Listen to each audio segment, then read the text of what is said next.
എല്ലാവർക്കും നമസ്കാരം. സ്കോർ അക്കാദമിയിലേക്ക് വീണ്ടും സ്വാഗതം. ഞാൻ ഇന്ന് ഇവിടെ എത്തിയിരിക്കുന്നത് സിലബസ് അറിഞ്ഞു പഠിക്കാം എന്ന സീരീസിന്റെ ഭാഗമായിട്ടാണ്.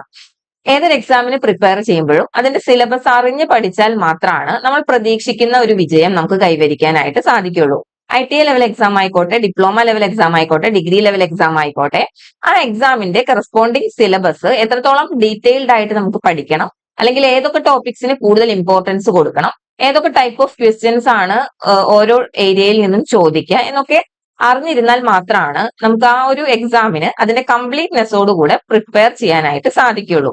സോ അത് തന്നെയാണ് നമ്മുടെ ഈ ഒരു സീരീസിന്റെ ഉദ്ദേശവും. സിലബസ് അറിഞ്ഞു പഠിക്കാം. ഓരോ എക്സാമിനും എങ്ങനെയാണ് അല്ലെങ്കിൽ എത്രത്തോളം വാസ്റ്റ് ആയിട്ട് ആ ഒരു സിലബസ് നമ്മൾ പഠിക്കണം, എത്രത്തോളം വാസ്റ്റ് ആയിട്ട് ആ ടോപ്പിക്സ് കവർ ചെയ്യണം എന്നുള്ളത് നമ്മൾ ഇവിടെ പറഞ്ഞു തരുന്നതായിരിക്കും.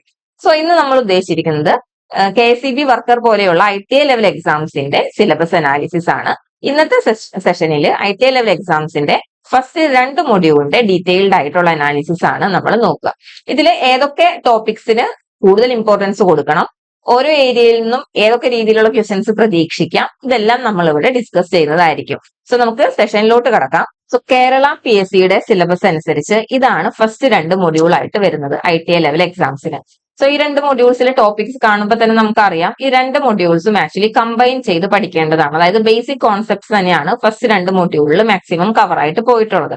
അതുകൊണ്ട് തന്നെ നമ്മൾ ക്ലാസ്സിൽ ഡിസ്ട്രിബ്യൂഷൻ ചെയ്തിരിക്കുന്നത് ഈ ഒരു രീതിയിലാണ് മൊഡ്യൂൾ ഡിസ്ട്രിബ്യൂഷൻ ചെയ്തിരിക്കുന്നത്. അതായത് ബേസിക് കോൺസെപ്റ്റ്സിനെല്ലാം ഫസ്റ്റ് മൊഡ്യൂളിലോട്ട് മാറ്റിയിട്ട് സെൽസ് ആൻഡ് ബാറ്ററീസിന്റെ ടോപ്പിക്സ് മാത്രമാണ് സെക്കൻഡ് മൊഡ്യൂളിൽ നമ്മൾ ഇൻക്ലൂഡ് ചെയ്തിരിക്കുന്നത്. സോ ഈ ഒരു രീതിയിലായിരിക്കണം നിങ്ങളുടെ പഠനം. ഫസ്റ്റ് മൊഡ്യൂളും സെക്കൻഡ് മൊഡ്യൂളും ആക്ച്വലി കമ്പൈൻ ചെയ്താണ് പഠിക്കേണ്ടത്.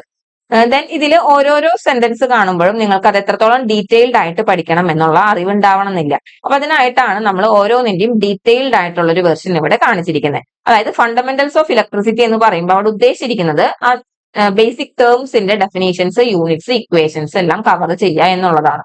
സോ ആ എല്ലാ ടേംസും ഡെഫിനേഷൻസും നിങ്ങൾ കവർ ചെയ്ത് പോകണം. Then property of resistance, law of resistance എന്ന് പറയുമ്പോൾ റെസിസ്റ്റൻസ് ആയിട്ട് റിലേറ്റ് ചെയ്തിട്ടുള്ള എല്ലാ കാര്യങ്ങളും നമ്മളിവിടെ പഠിക്കാം. അതായത് R=ρL/A എന്നുള്ള ഇക്വേഷൻ അതായിട്ട് റിലേറ്റ് ചെയ്ത് എന്ത് പ്രോബ്ലംസ് ചോദിച്ചാലും നമുക്ക് അറിയണം. ലെങ്ത്തിൽ എന്ത് മാറ്റം വന്നാൽ റെസിസ്റ്റൻസിൽ എന്ത് മാറ്റം വരും, ഏരിയയിൽ മാറ്റം വന്നാൽ എന്ത് മാറ്റം വരും എന്നുള്ളതൊക്കെ അറിയാം. അതിന്റെ ഒപ്പം തന്നെ അറിഞ്ഞിരിക്കേണ്ടതാണ് stretching and compressing of wires. Wires stretch ചെയ്യുമ്പോൾ എന്ന് പറഞ്ഞു കഴിഞ്ഞാൽ ലെങ്ത്തിലും ഏരിയയിലും സൈമൾട്ടേനിയസ്ലി ചേഞ്ചസ് വരും, കംപ്രസ് ചെയ്യുമ്പോഴും അങ്ങനെ തന്നെ. അപ്പൊ അതിനനുസരിച്ചുള്ള ഷോർട്ട് കട്ട് മെത്തേഡ്സ് നിങ്ങൾ അറിഞ്ഞിരിക്കാം. ദെൻ അടുത്തത് റെസിസ്റ്റിവിറ്റി, കണ്ടക്ടിവിറ്റി ടേംസ് ആണ്. പർട്ടിക്കുലർ എലമെന്റ്സിന്റെ റെസിസ്റ്റിവിറ്റി, കണ്ടക്ടിവിറ്റി വാല്യൂസ് ഒന്ന് അറിഞ്ഞിരിക്കേണ്ടതുണ്ട്. ഏതൊക്കെ എലമെന്റ്സ് ആണെന്നുള്ളത് നമ്മൾ ക്ലാസ്സിൽ ഡിസ്കസ് ചെയ്ത് പോകുന്നുണ്ട്. Then combination of resistors, series parallel combinations അറിഞ്ഞിരിക്കുക, ഓരോന്നിന്റെയും പ്രത്യേകതകൾ അറിഞ്ഞിരിക്കണം. ദെൻ ടൈപ്സ് ഓഫ് റെസിസ്റ്റേഴ്സ് ഉണ്ട്, linear resistors, non linear resistors, അതിൽ തന്നെ വീണ്ടും ക്ലാസിഫിക്കേഷൻസ് ഉണ്ട്, അതറിഞ്ഞിരിക്കണം. കളർ കോഡിംഗ് കൂടെ ഒന്ന് നിങ്ങൾ അറിഞ്ഞു പോവാം.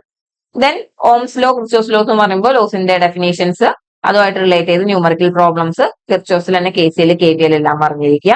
Then effect of temperature on resistance, ഇത് കുറച്ച് ഇമ്പോർട്ടൻസ് അധികം കൊടുത്ത് പഠിക്കുക. കാരണം കേരള PSCയുടെ ട്രെൻഡ് അനുസരിച്ച് ഈ ഒരു ടോപ്പിക്കിൽ നിന്നുള്ള ക്വസ്റ്റ്യൻസ് ഇപ്പൊ കൂടുതലായിട്ട് ചോദിച്ചു വരുന്നുണ്ട്. അപ്പൊ ടെമ്പറേച്ചറിനനുസരിച്ചുള്ള റെസിസ്റ്റൻസിന്റെ വേരിയേഷൻ എന്താണ്, ടെമ്പറേച്ചർ കോഎഫിഷ്യന്റ് ഓഫ് റെസിസ്റ്റൻസ്, ഓരോ എലമെന്റ്സിന്റെയും എന്തൊക്കെയാണ്, ഏതൊക്കെ റേഞ്ചിലാണെന്നുള്ളത് അറിഞ്ഞിരിക്കാം. അതുപോലെ തന്നെ ഹീറ്റിംഗ് എലമെന്റ്സ് ഇവിടെ വരുന്നതാണ്. കുറച്ച് സെറ്റ് ഓഫ് ഹീറ്റിംഗ് എലമെന്റ്സ് ഉണ്ട്, അവരുടെ കോമ്പോസിഷൻ, മെൽറ്റിംഗ് പോയിന്റ്, അങ്ങനത്തെ കാര്യങ്ങൾ അറിഞ്ഞിരിക്കണം. നമ്മൾ ക്ലാസ്സിൽ ഡിസ്കസ് ചെയ്യുന്നുണ്ട് കേട്ടോ ഡീറ്റെയിൽഡ് ആയിട്ട്. അപ്പൊ അറിഞ്ഞിരിക്കേണ്ട അല്ലെങ്കിൽ പഠിച്ചിരിക്കേണ്ട ടോപ്പിക്കുകളുടെ ജസ്റ്റ് ഒരു അനാലിസിസ് ആണ് നമ്മളിവിടെ ഇൻക്ലൂഡ് ചെയ്തിരിക്കുന്നത്. ദെൻ കണ്ടക്ടേഴ്സ്, സെമി കണ്ടക്ടേഴ്സ്, ഇൻസുലേറ്റേഴ്സിന്റെ പ്രോപ്പർട്ടീസ്, എക്സാമ്പിൾസ്, അതുപോലെ തന്നെ കുറച്ച് ഇമ്പോർട്ടന്റ് ആയിട്ടുള്ള എലമെന്റ്സിന്റെ ഇലക്ട്രോണിക് കോൺഫിഗറേഷൻസും നമ്മൾ അവിടെ അറിഞ്ഞിരിക്കണം. ദെൻ അടുത്തതാണ് flux and soldering techniques. Theory topic ആണ്, പക്ക തിയറി ആണ്. നമ്മളൊരു 2 അവറിന്റെ ഒരു ക്ലാസ് ആണ് തന്നിരിക്കുന്നത്. അതില് തിയറി സെഷനും ക്വസ്റ്റ്യൻ ഡിസ്കഷൻ സെഷൻ എല്ലാതും ഉണ്ട്. അത്രത്തോളം പഠിച്ചാൽ മതിയാവും. ആ ഏരിയയിൽ നിന്ന് ഏത് ക്വസ്റ്റ്യൻ ചോദിച്ചാലും നമുക്ക് ആൻസർ ചെയ്യാനായിട്ട് പറ്റും. അപ്പൊ അത് ആ ഒരു സിംപ്ലിസിറ്റിയിൽ തന്നെ പഠിക്കുക. എന്താണെങ്കിലും സ്കിപ്പ് ചെയ്യാതെയും പഠിക്കുക. കാരണം അതിന്റെ ഉള്ളിൽ നിന്നുള്ള ചോദ്യങ്ങൾ മാത്രമേ അവിടെ ചോദിക്കാനായിട്ടുള്ളൂ. അതിൽ വിട്ട് കൂടുതലായിട്ടൊന്നും ചോദിക്കാനില്ല. Okay. Then types of wires എന്ന് പറയുമ്പോൾ അതിന്റെ കറന്റ് ക്യാരിങ് കപ്പാസിറ്റി, SWG, അതുപോലെ തന്നെ UG കേബിൾസും കൂടെ ഈ ഒരു ടോപ്പിക്കിൽ ഇൻക്ലൂഡ് ചെയ്ത് നമ്മൾ പഠിക്കണം. Then module 2 cells and batteries ആണ്.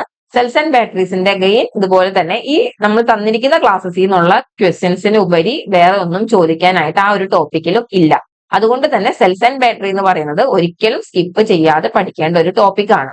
അപ്പൊ അതിൽ നമുക്ക് ടൈപ്സ്, ക്ലാസിഫിക്കേഷൻസ് ഉണ്ട്, ഇലക്ട്രോളിസിസ്, അതുമായിട്ട് റിലേറ്റ് ചെയ്തിട്ടുള്ള ലോസ് ഉണ്ട്, ദെൻ ക്ലാസിഫിക്കേഷൻ എന്ന് പറയുമ്പോൾ primary cells, secondary cells, dead cells, dry cells, ഏതൊക്കെയാണ് ഇമ്പോർട്ടന്റ് ആയിട്ടുള്ള പ്രൈമറി സെൽസ്, സെക്കൻഡറി സെൽസ് എന്നെല്ലാം പഠിക്കണം.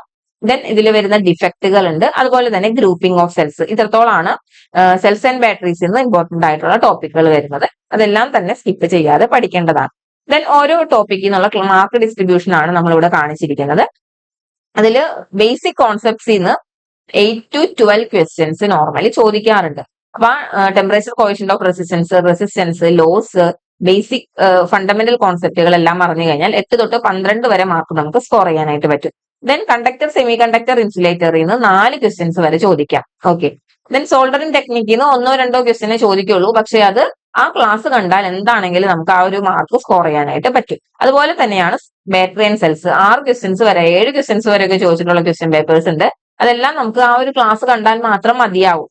അതിലുപരി വേറെ ഒന്നും പഠിക്കേണ്ട ആവശ്യം ഉണ്ടാവില്ല. അപ്പൊ അതാണ് ഈ ബാറ്ററി ആൻഡ് സെൽസിന്റെയും സോൾഡറിംഗ് ടെക്നിക്സിന്റെ ഒക്കെ പ്രത്യേകത. Then types of wires and കേബിൾസിൽ നിന്ന് 3 മാർക്ക് വരെ, അതായത് 3 ക്വസ്റ്റ്യൻസ് വരെ ചോദിക്കാറുണ്ട്. ദെൻ നമ്മുടെ ക്ലാസ് ലിസ്റ്റ് എന്ന് പറയുന്നതാണ് ഈ കാണുന്നത്. മൊഡ്യൂൾ 1 അനുസരിച്ച് ഇത്രത്തോളം ക്ലാസ്സസ് ആണ് നമ്മൾ പ്രൊവൈഡ് ചെയ്തിട്ടുള്ളത്.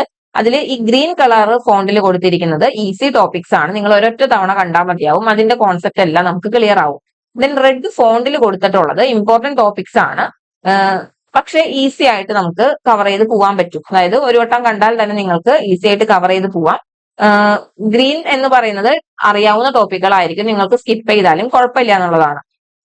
റെഡ് എന്ന് പറയുന്നത് ഈസി ടോപ്പിക് ആണ്, പക്ഷെ നിങ്ങൾ എന്തായാലും കാണണം, ഇമ്പോർട്ടന്റ് ആയിട്ടുള്ള ടോപ്പിക് ആണ് അത്. ഓക്കെ. ദെൻ ഡാർക്ക് റെഡ് കളറിൽ ഈ കൊടുത്തിരിക്കുന്ന 4 വീഡിയോസ് എന്ന് പറയുന്നത് മസ്റ്റ് വാച്ച് വീഡിയോസ് ആണ്, റിപ്പീറ്റഡ്ലി വാച്ച് ചെയ്യേണ്ട വീഡിയോസും ആണ്. ഈ 4 വീഡിയോസ് നിങ്ങൾ എപ്പോൾ റിവിഷൻ ചെയ്യുകയാണെങ്കിലും റിപ്പീറ്റഡ്ലി ഒന്ന് വാച്ച് ചെയ്ത് കാണാനായിട്ട് ശ്രമിക്കുക. കാരണം ക്വസ്റ്റ്യൻ ഡിസ്കഷൻസ് ഒക്കെ നമ്മൾ ആ വീഡിയോസിൽ പ്രൊവൈഡ് ചെയ്തിട്ടുണ്ട്. അപ്പൊ ആ 4 വീഡിയോസ് ആയിരിക്കും ഏറ്റവും ഇമ്പോർട്ടന്റ് ആയിട്ടുള്ള ടോപ്പിക്കുകൾ. ആ 4 വീഡിയോസിലാണ് നമ്മൾ കവർ ചെയ്തിട്ടുണ്ടാവുക. ദെൻ മൊഡ്യൂൾ 2-ലും ഈ പറഞ്ഞ പോലെ സെൽസ് ആൻഡ് ബാറ്ററിയുടെ ഒരു 5 നോർമൽ ക്ലാസ്സസ് ആണ്. അത് നിങ്ങൾ ഒരൊറ്റ തവണ കണ്ട് നോട്ട് ചെയ്ത് വെച്ച് പോവാം. ദെൻ ഈ ഡാർക്ക് റെഡ് കളറിൽ കൊടുത്തിട്ടുള്ള ഈ ഒരു റിവിഷൻ സീരീസ് നിങ്ങൾ മസ്റ്റ് വാച്ച് റിവിഷൻ സീരീസ് ആണ്. അതെന്താണെങ്കിലും കണ്ടു തന്നെ പോകണം. റിപ്പീറ്റഡ്ലി വാച്ച് ചെയ്യാനും കൂടെ നിങ്ങളത് ശ്രദ്ധിക്കണം. ദെൻ 2 ടോപ്പിക് എക്സ്ട്രാ ടോപ്പിക് നമ്മളിവിടെ കൊടുത്തിട്ടുണ്ട്, സോളാർ സെൽസും സേഫ്റ്റി ആയിട്ട് റിലേറ്റ് ചെയ്തിട്ട്. അത് ജസ്റ്റ് ഒന്ന് വായിക്കാൻ പറ്റുന്നുണ്ടെങ്കിൽ വായിച്ചു പോവുക, വായിച്ചു വെച്ചാൽ മതി, നിങ്ങൾക്ക് ഓർമ്മയിൽ നിന്നോളും. അങ്ങനത്തെ ടോപ്പിക്കാണ് ഗ്രീൻ കളറിലുള്ളത്. അപ്പൊ അതിൽ നിന്നും 1-2 ക്വസ്റ്റ്യൻസ് ഇടയ്ക്ക് ചോദിച്ച് കാണാറുണ്ട്. അപ്പൊ ഇത്രയാണ് നമ്മുടെ ക്ലാസ് ലിസ്റ്റും ഇമ്പോർട്ടന്റ് ആയിട്ടുള്ള ടോപ്പിക്കുകളും. ഇനി ഈ ടോപ്പിക്കുകളിൽ നിന്ന് നോർമലി ചോദിക്കാറുള്ള ക്വസ്റ്റ്യൻസ് ഞാനൊന്ന് ജസ്റ്റ് കാണിക്കാം. ഇതിന്റെ ഡീറ്റെയിൽഡ് ആയിട്ടുള്ള ക്വസ്റ്റ്യൻ ഡിസ്കഷൻ ഒക്കെ നമ്മൾ ക്ലാസ്സിൽ പ്രൊവൈഡ് ചെയ്തിട്ടുള്ളതാണ്. ഇവിടെ എങ്ങനെയാന്ന് വെച്ച് കഴിഞ്ഞാൽ R=ρL/A വെച്ചിട്ട് ചെയ്യാവുന്ന ക്വസ്റ്റ്യൻ ആണ്. റെസിസ്റ്റൻസും ലെങ്ത്തും കോൺസ്റ്റന്റ് ആണ്. ഏരിയയുടെ റേഷ്യോ തന്നിട്ടുണ്ട്. അങ്ങനെയാണെങ്കിൽ സ്പെസിഫിക് റെസിസ്റ്റൻസിന്റെ റേഷ്യോ എന്താണെന്നാണ് ചോദിച്ചിരിക്കുന്നത്. ഓക്കെ അല്ലേ? ദെൻ അടുത്തത് Ohm's law regarding Ohm's law ഏതൊക്കെ സ്റ്റേറ്റ്മെന്റ്സ് ആണ് കറക്റ്റ് എന്നാണ് ചോദിച്ചിരിക്കുന്നത്. സോ ഓംസ് ലോ അറിഞ്ഞു കഴിഞ്ഞാൽ ഈസി ആയിട്ട് ആൻസർ ചെയ്യാൻ പറ്റും. ദെൻ അടുത്തത് ടെമ്പറേച്ചർ കോഎഫിഷ്യന്റ് ആയിട്ടുള്ള റിലേറ്റ് ചെയ്തിട്ടുള്ള ക്വസ്റ്റ്യൻ ആണ്. ഇലക്ട്രീഷ്യൻ 2025 ചോദിച്ചിട്ടുള്ളതാണ്. സോ ഇപ്പോഴത്തെ കേരള PSC ട്രെൻഡ് അനുസരിച്ച് 2-3 ക്വസ്റ്റ്യൻസ് ഈ ടെമ്പറേച്ചർ കോഎഫിഷ്യന്റ് നോർമലി ചോദിക്കുന്നുണ്ട്. ഓക്കെ അല്ലേ? അപ്പൊ അതും സ്കിപ്പ് ചെയ്യാതെ കവർ ചെയ്ത് പോവാം. ദെൻ ലൈറ്റ് ഡിപെൻഡന്റ് റെസിസ്റ്ററിന്റെ റെസിസ്റ്റൻസിലുള്ള വേരിയേഷൻ എങ്ങനെയാണ് ലൈറ്റിനനുസരിച്ച് എന്നുള്ളതാണ്. സോ ഇതൊരു നോൺ ലീനിയർ റെസിസ്റ്റൻസ് ആണ്. ടൈപ്സ് ഓഫ് റെസിസ്റ്റേഴ്സിൽ കവർ ചെയ്യുന്ന ടോപ്പിക് ആണിത്. Okay. Then a semi conductor has dash temperature coefficient. So semi കണ്ടക്ടറിന്റെ പ്രോപ്പർട്ടീസ് അറിയാമെന്നുണ്ടെങ്കിൽ ഇതിന്റെ ആൻസർ നമുക്ക് കവർ ചെയ്യാം. ദെൻ അടുത്തത് how many electrons are there in third shell of copper. അതാണ് ഒരു സ്പെസിഫിക് എലമെന്റ്സിന്റെ ഇലക്ട്രോണിക് കോൺഫിഗറേഷൻ നിങ്ങൾ അറിഞ്ഞിരിക്കണം എന്ന് ഞാൻ പറഞ്ഞത്. അതുമായിട്ട് റിലേറ്റ് ചെയ്ത് ക്വസ്റ്റ്യൻസ് ചോദിക്കുന്നുണ്ട്. ദെൻ ഇത് സെമി കണ്ടക്ടറിന്റെ പ്രോപ്പർട്ടീസ് അറിയാമെന്നുണ്ടെങ്കിൽ എഗെയിൻ നിങ്ങൾക്ക് ആൻസർ ചെയ്യാവുന്ന ക്വസ്റ്റ്യൻ ആണ്. ദെൻ ഇതെന്ന് പറയുന്നത് സോൾഡറിംഗ് ടെക്നിക്കുമായിട്ട് റിലേറ്റ് ചെയ്ത ക്വസ്റ്റ്യൻ ആണ്. എഗെയിൻ സോൾഡറിംഗ് ടെക്നിക്കിന്റെ ആ ഒരു 2 അവറിന്റെ ക്ലാസ് കണ്ടാൽ നിങ്ങൾക്ക് എന്താണെങ്കിലും ഇതിന്റെ ആൻസർ അറിയാനായിട്ട് സാധിക്കും. ദെൻ അടുത്തത് ഒരു വയറിന്റെ SWG ആണ്. അതായത് SWG റേറ്റിംഗ് തന്നിട്ടുണ്ട്, അതിന്റെ ക്രോസ് സെക്ഷണൽ ഏരിയ തന്നിട്ടുണ്ട്, കറന്റ് കപ്പാസിറ്റി തന്നിട്ടുണ്ട്. അങ്ങനെയാണെങ്കിൽ 18 SWG ഉള്ള വയറിന്റെ കറന്റ് കപ്പാസിറ്റി എത്രയാണ്, ഏരിയ എത്രയാണെന്നാണ്. വാല്യൂ അറിയേണ്ട, കൂടോ കുറയോ എന്ന് മാത്രം അറിഞ്ഞാൽ മതിയാവും. അവിടുന്ന് ആൻസർ നമുക്ക് കണ്ടുപിടിക്കാനായിട്ട് പറ്റും. അപ്പൊ SWG കൂടുന്നതിനനുസരിച്ച് ഏരിയയിൽ എന്ത് മാറ്റം വരും, കറന്റ് ക്യാരിങ് കപ്പാസിറ്റിയിൽ എന്ത് മാറ്റം വരും എന്നുള്ളത് അറിഞ്ഞാൽ മതി. Then purpose of armoring in UG cable. അപ്പൊ UG കേബിൾസിന്റെ ഡിഫറെന്റ് ലെയേഴ്സ് അറിഞ്ഞിരിക്കണം, അതിന്റെ പർപ്പസ് അറിഞ്ഞിരിക്കണം. ഓക്കെ അല്ലേ? ദെൻ അടുത്തത് ഇലക്ട്രോ കെമിക്കൽ ഈക്വലന്റ് തന്നിട്ടുണ്ട്. എത്രത്തോളം എമൗണ്ട് ഓഫ് കറണ്ട് വേണം എന്നാണ് ചോദിച്ചിരിക്കുന്നത്. 1 gram മെറ്റൽ 1 hour ഡെപ്പോസിറ്റ് ആവാനായിട്ട്. അപ്പോൾ ലോസ് ഓഫ് ഇലക്ട്രോളിസിസ് അറിഞ്ഞാൽ മതി. അതിലെ ഫസ്റ്റ് ലോയുടെ ഇക്വേഷൻ പ്രകാരം ഇത് നമുക്ക് സോൾവ് ചെയ്യാൻ പറ്റും. ദെൻ അടുത്തത് 5 cells are connected in parallel. അങ്ങനെയാണെങ്കിൽ ഔട്ട്പുട്ട് വോൾട്ടേജ് എത്രയാണ് തന്നിരിക്കുന്നത്. സോ 2 വോൾട്ട് തന്നെയായിരിക്കും ഇവിടുത്തെ ഔട്ട്പുട്ട് വോൾട്ടേജ്. സോ സീരീസ് കോമ്പിനേഷനിലും പാരലൽ കോമ്പിനേഷനിലും വോൾട്ടേജും കപ്പാസിറ്റിയും എങ്ങനെ മാറുന്നുള്ളത് അറിഞ്ഞാൽ മതി അവിടെ. then അടുത്തത് effect of buckling defect in lead acid battery. അപ്പോൾ ഡിഫക്ട്സും ആയിട്ടുള്ള റിലേറ്റ് ചെയ്തിട്ടുള്ള ക്വസ്റ്റ്യൻ ആണ്. ഓരോ ഡിഫക്റ്റിന്റെയും കോസും റെമഡിയും അറിഞ്ഞിരിക്കുക. ഓക്കെ, സോ ഇത്രയാണ് ഇമ്പോർട്ടന്റ് ആയിട്ടുള്ള ക്വസ്റ്റ്യൻസ് വരുന്നത്. സോ നിങ്ങൾ ഈ ഒരു സിലബസ് കറക്റ്റ് ആയിട്ട് ഡീറ്റെയിൽഡ് ആയിട്ട് അറിഞ്ഞ് തന്നെ എക്സാമിന് പ്രിപ്പയർ ചെയ്യാനായിട്ട് ശ്രമിക്കുക. നെക്സ്റ്റ് സെഷൻ ആയിട്ട് നമുക്ക് വീണ്ടും കാണാം. Thank you for watching. Stay tune.